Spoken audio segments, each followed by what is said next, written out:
খান বাড়িতে ক্ষণিকের নিস্তব্ধতা বিরাজমান। সবাই এতক্ষণ আশ্চর্য নয়নে তাকিয়ে মোজাম্মেল খানের কথাগুলো শুনছিল।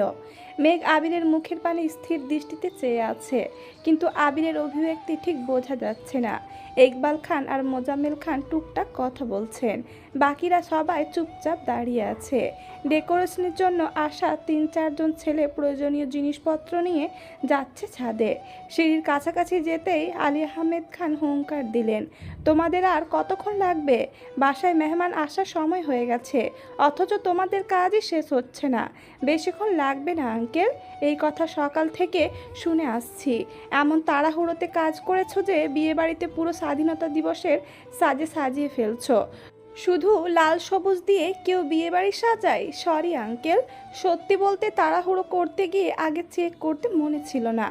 এখন আর ভুল হবে না। শোনো, আমার একমাত্র ছেলের বিয়ে বলে কথা, এমনভাবে সাজাবে যেন বাড়ির সাজ দেখে এলাকার মানুষ তাক লেগে যায়। টাকা নিয়ে একদম ভেবো না। জি আঙ্কেল। ছেলেগুলো ছাদে চলে যাচ্ছে। মোজাম্মেল খান আচমকা ধীর কণ্ঠে বললেন, ভাইজান একটা কথা বলি? হ্যাঁ, মোজাম্মেল খান শীতল কণ্ঠে বললেন, আমি 1 বছর যাবৎ ওদের বিয়ের কথা বলতেছি, তবুও তুমি রাজি হলে না। হঠাৎ কি এমন হলো যে হুট করে বিয়ের সিদ্ধান্ত নিলে, তাও আবার আগামীকালই বিয়ে? আলী আহমেদ খান মলিন হেসে বললেন, তোর ছেলের জন্য? মানে? তানবীর বলছে মেয়েকে আবিরের কাছে বিয়ে না দিলে আবির নাকি মরে যাবে। সবাই অতর্কিতে আবিরের দিকে চাইল, অথচ আবির রুষ্ট চোখে তানবীরের দিকে তাকিয়ে দাঁতে দাঁত চেপে রাগান্বিত কণ্ঠে বলল, শালা, মরে যাবার কথা বলতে বলছি তোকে। তানবীর ঠোঁট চেপে ডান হাতের 2 আঙুলে কান ধরে বিড়বিড় করে বলল, সরি। মুখ ফসকে বেরিয়ে গেছিল। ধুর শালা। তানবীর কপট রাগী স্বরে বলল, শালা না, সম্বন্ধী। আবির ঠোঁট বেঁকিয়ে রাগী স্বরে বলল, তোকে আমি দেখে নিব। মাহমুদা খান বললেন, আবির রুমে গিয়ে ফ্রেশ হয়ে খাওয়া দাওয়া করে নে, রেডি হতে হবে তো। আবির ঘড়ির দিকে তাকিয়ে উদ্বিগ্ন কণ্ঠে বলল, এই ভর দুপুরে রেডি হয়ে কি করব? আলী আহমেদ খান মেঘকে ইশারা করে গম্ভীর কণ্ঠে বললেন, আমার বৌমার শহর ঘুরে গায়ে হলুদের ফটোশ্যুট করার ইচ্ছে। যাও, শাওয়ার নিয়ে ঝটপট রেডি হও। আবির মেঘের দিকে একবার তাকালো, পরপর সবার দিকে এক নজর তাকিয়ে আচমকা মেঘকে কোলে তুলে নিল। আলী আহমেদ খান সহ উপস্থিত সবাই আঁতকে উঠল। মেঘ অস্পষ্ট গলায় আর্তনাদ করে উঠল। আলী আহমেদ খান তপ্ত স্বরে বললেন, তোমাকে রুমে গিয়ে শাওয়ার নিতে বলছি, তুমি ওকে কোলে নিয়েছো কেন? আবির রাজভারী কণ্ঠে বলল, আমি আপনাদের কাউকে বিশ্বাস করি না। কোন ভরসায় রেখে যাব এখানে? যদি আবার লুকিয়ে ফেলেন, আমি আর কোনো রিস্ক নিতে পারবো না। সরি। আবির মেঘকে কোলে নিয়ে নিরুদ্বেগ ভঙ্গিতে সিঁড়ি দিয়ে উঠছে। তানবীর হাত দিয়ে মুখ চেপে হাসছে। আলী আহমেদ খান, মোজাম্মেল খান, ইকবাল খান স্তব্ধ চোখে সেদিকে তাকিয়ে আছে। বাড়ির মহিলারাও থম মেরে দাঁড়িয়ে আছেন। 3 দিন আগে সন্ধ্যার অনেক পরেও আলী আহমেদ খান অফিসে নিজের কেবিনে বসে কাজ করছিলেন। মোজাম্মেল খান আজ অফিসে আসেননি। আবির সিফাতের ওপর রাগ করে দুপুরের দিকে অফিস থেকে চলে গেছে। ইকবাল খান সন্ধ্যা পর্যন্ত ছিলেন, হঠাৎ বাসা থেকে কল আসছে, বাজার নিয়ে যেতে হবে, তাই উনিও সন্ধ্যার দিকে চলে গেছেন। সিফাত কাজ শেষ করে অনেকক্ষণ এমনিতেই বসে বসে আলী আহমেদ খানের সাথে গল্প করছিল। রাত বেশি হওয়ায় সিফাতকেও ছুটি দিয়ে দিয়েছেন। সিফাত অফিস থেকে বের হওয়ার 10 মিনিটের মধ্যে রাকিব আর রাসেল আলী আহমেদের খানের কেবিনের সামনে উপস্থিত হলো। রাকিব সালাম দিয়ে মৃদু স্বরে বলল, আঙ্কেল, ভেতরে আসতে পারি? আলী আহমেদ খান কপালে ভাঁজ ফেলে বললেন, আরে রাকিব যে, আসো, ভেতরে আসো।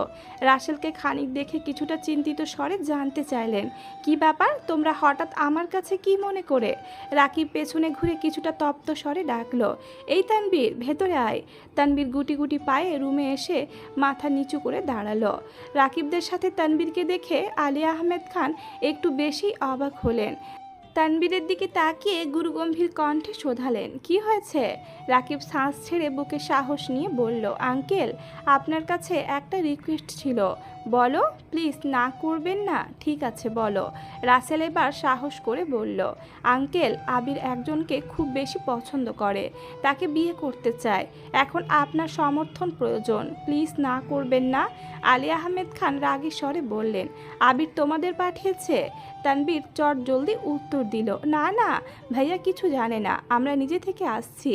রাকিব ঠান্ডা কণ্ঠে বলতে শুরু করলো, আঙ্কেল, এখানে আসার ব্যাপারে আবিরকে আমরা কিছুই জানাইনি। আবির জানলে কখনো আসতে দিত না, কিন্তু চোখের সামনে আবিরের এত কষ্ট দেখে আমাদের সহ্য করতেও কষ্ট হয়। আবির আপনাকে খুব সম্মান করে, শুধুমাত্র আপনাদের কথা ভেবে নিজের মনের আবেগ প্রকাশ করতে পারে না। সত্যি বলতে আবির মেঘকে অনেক বেশি ভালোবাসে, মেঘকে বিয়ে করতে চায়, কিন্তু আপনারা রাজি হবেন কি না সেই ভয়ে এতদিন আপনাদের কিছু করতে পারছিল না। আর না মেঘকে কিছু বলছে। এখন মেঘও আবিরকে খুব পছন্দ করে। আপনি ওদের সম্পর্কটা প্লিজ মেনে নিন। এখন আমার কি করতে হবে? আবির আজ বাসায় নিজের মনের কথা জানাবে, মানে মেঘকে বিয়ে করার কথা বলবে। আপনি প্লিজ রাজি হয়ে যাবেন। একমাত্র আপনি বললে বাসার সবাই মেনে নিবে। যদি আমি মেনে না নিই তখন? রাকিব আঁতকে উঠে বলল, আঙ্কেল এমন কিছু করবেন না প্লিজ। কেন করব না? আমার ছেলের জন্য বউ খোঁজার অধিকার কি আমার নেই? সে নিজে কিছু বলতে সাহস পাচ্ছে না বলে তোমাদের পাঠিয়েছে, আর তোমরা আমাকে মানাতে চলে আসছো। শোনো, তোমাদের বন্ধুকে বলে দিও আমি ওর সম্পর্ক মানব না। তানবীর ভুরু কুঁচকে প্রশ্ন করলো, কেন মানবেন না বড় আব্বু? আমার ইচ্ছে আমি ছেলেকে দেখে শুনে বিয়ে করাবো। তোমার কোনো আপত্তি আছে? জি। কি? বনু আর ভাইয়া দুইজন দুজনকে ভালোবাসে, সেখানে অন্য কাউকে দেখার প্রশ্নই আসে না। তাছাড়া আপনি ভাইয়ার জন্য অন্য কোনো মেয়ে দেখলেও বিশেষ কোনো লাভ হবে না, কারণ ভাইয়া আমার বোনকে ছাড়া কারোর দিকে তাকিয়েও দেখবে না। আলী আহমেদ খান গম্ভীর কণ্ঠে বললেন, তানবীর, তুমি কি জানো না খান বাড়িতে প্রেম নিষিদ্ধ? প্রেম নিষিদ্ধ বলে ভাইয়া বনুর সাথে প্রেম করার চিন্তাও করেনি, সরাসরি বিয়ের সিদ্ধান্ত নিয়েছে। আপনি কি চান না ভাইয়া ভালো থাকুক? হ্যাঁ চাই, কিন্তু আমার নিয়মনীতি ভেঙে নয়। তানবীর আগে ফস করে বলে ফেলল, কোন নিয়মনীতি ভাঙার কথা বলছেন? যেই নিয়মনীতি সন্তানের খুশি সহ্য করতে পারে না, সেই নিয়মনীতি চিরতরে ভেঙে দেওয়া উচিত। আপনাদের নিয়মনীতি কি সন্তানের জীবনের থেকেও বেশি দামি? মানে? তানবীর চুপ হয়ে গেছে। আলী আহমেদ খান পুনরায় বললেন, কি বলতে চাচ্ছ? তানবীর গম্ভীর কণ্ঠে বলল, মেঘকে না পেলে ভাইয়া সুসাইড করবে। আলী আহমেদ খান বসা থেকে দাঁড়িয়ে চিৎকার করে উঠলেন, হোয়াট? রাকিব শীতল কণ্ঠে বলল, জি আঙ্কেল, আর বিষয়টা এখন মজার জায়গাতেও নেই। আবিরের সাথে আমি পার্সোনালি অনেকবার কথা বলেছি, তার ঘুরে ফিরে এই একই কথায়। প্রায় 30 মিনিটের মতো তানবীর, রাসেল, রাকিব আর আলী আহমেদ খানের আলাপচারিতা চলল। একদম শেষ পর্যায়ে আলী আহমেদ খান শর্ত সাপেক্ষে আবিরদের সম্পর্ক মোটামুটিভাবে মেনে নিয়েছেন। রাকিবদের বিদায় দিয়ে তানবীরের সাথে আরও প্রায় 40 মিনিটের মতো কথা বলেছেন। সেখানে বসে আবিরকে রাজশাহী পাঠানোর পরিকল্পনা করেন। আবিরকে একেবারে বাসে উঠিয়ে তারপর মাহমুদা খানের সাথে দেখা করতে যান। ওনার সাথে আলোচনা শেষ করে আলী আহমেদ খান বাসায় ফিরে সরাসরি মেঘের রুমে যান। মেঘ তখন বিছানায় বসে বসে আবিরের দেওয়া আংটিটা দেখছিল আর আনমনে কত কি ভাবছিল। হঠাৎ আলী আহমেদ খান রুমে ঢুকতেই মেঘ থতমত খেয়ে হাত পেছনে লোকানোর চেষ্টা করলো, কিন্তু আলী আহমেদ খানের হুঙ্কারে সঙ্গে সঙ্গে হাত সামনে এনে আংটি দেখাতে বাধ্য হলো।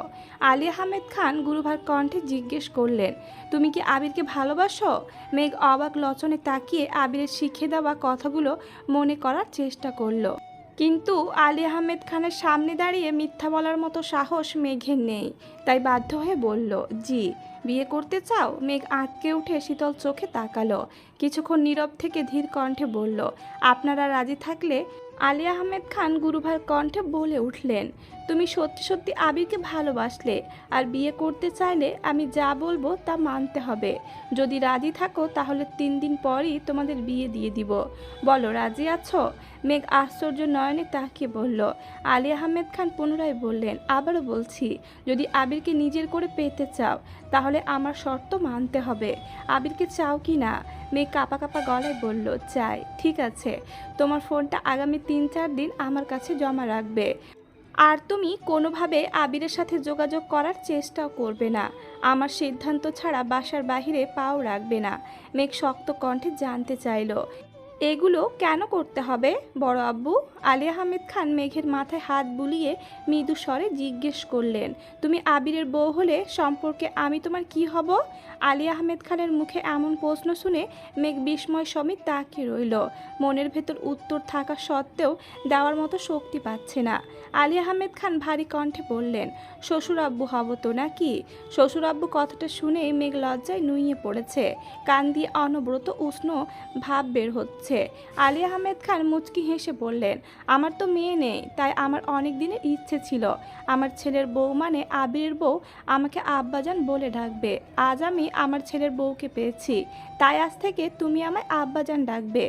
এই অনিশ্চিত শ্বাসরুদ্ধকর পরিস্থিতিতে মেয়ে কী করবে বুঝতে পারছে না। হঠাৎ কী ভেবে ওড়না টেনে মাথায় দিয়ে তৎক্ষণাৎ পায়ে হাত দিয়ে সালাম করলো। আলী আহমেদ খান সালামি দিতে দিতে বললেন, আব্বাজান বলো শুনি একটু। মেঘের বুকের ভেতর উথাল পাথাল ঢেউ শুরু হয়ে গেছে।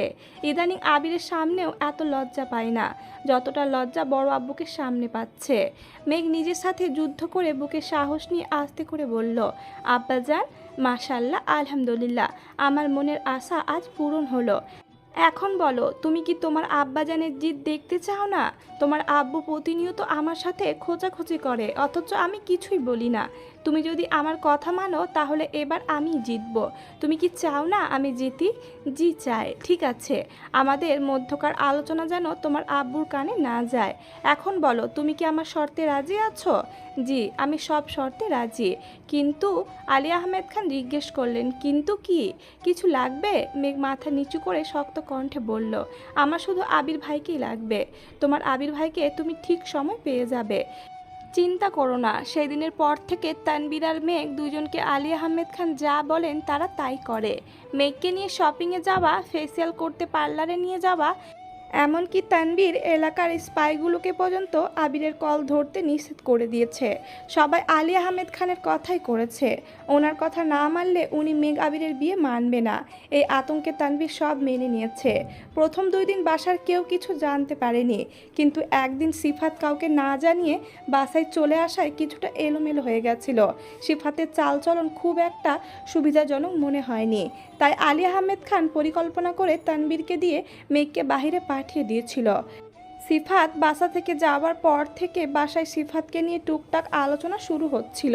মেঘের কানে এসব গেলে মেঘ কষ্ট পাবে, তাই উনি একদিনের মধ্যে সব কিছু রেডি করে বাসার সবাইকে জানিয়ে দিয়েছে। মোজাম্মেল খান আগে থেকেই রাজি ছিলেন। তাছাড়া মেঘদের ব্যাপারে ওনার সিদ্ধান্ত তেমন কার্যকর নয়, সেজন্য আলী আহমেদ খানের কথাই শেষ কথা ছিল।